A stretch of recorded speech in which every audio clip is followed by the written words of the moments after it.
आई वडिलांबद्दल जेवढं बोलावं तेवढं कमीच आहे. आई वडील हे घराचे आधारस्तंभ आहेत आणि आई वडिलांमुळेच घराला घर पण येतं. माझे पप्पा म्हणजे एक प्रेमळ आणि दिलदार माणूस.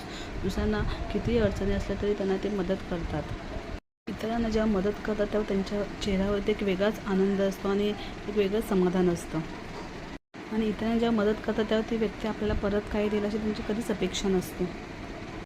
आजपर्यंत पप्पांनी जे काही मिळवलं आहे ते स्वतःच्या हिमतीवर आणि मेहनतीने मिळवलेलं आहे.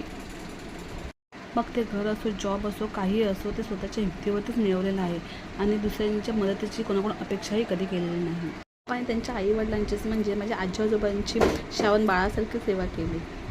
पप्पाने जेवढं जमलं, जेवढं शक्य झालं तेवढं सर्व आजी आजोबांच्या इच्छा, आकांक्षा पूर्ण केल्यात. त्यांनी सक्कं चुलत असं कधीच केलं नाही. त्यांचं एकच मत की सर्वांनी मिळून मिसळून एकमेकांसोबत राहावं, आनंदाने गोडी गुलाबाने राहावं. आराम हा त्यांना माहीतच नाही, कधी केलेलाच नाही. आपण कसं नेहमी शनिवार रविवार कधी येतो, कधी आराम करतो याची वाट बघत असतो, पण त्यांनी कधी सुट्टी घेतलेलीच नाही. नेहमी काम काम आणि कामच केलं. पप्पांचे 2 हार्टचे ऑपरेशन झालेले आहेत.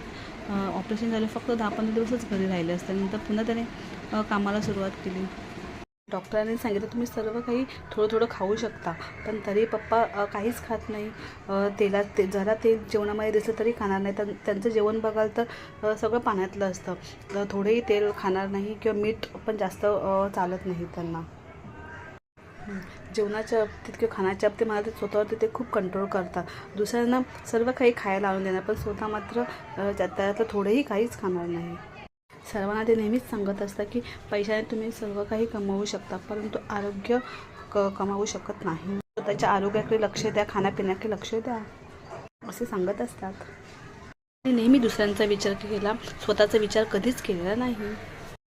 स्वतःची दुःखी अडचणी इतरांना न सांगणारे, चेहऱ्यावरती नेहमी हास्य असणारे, दुसऱ्यांना मदत करणारे, सर्व नाती जपणारे, सर्व कर्तव्य पार पाडणारे असे माझे पप्पा आहेत.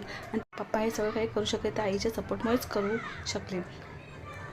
मी देवाचे मनापासून आभार मानते की मला असे आईवडील मिळाले आणि मी खूप भाग्यवान आहे, म्हणूनच मला असे आईवडील मिळालेत.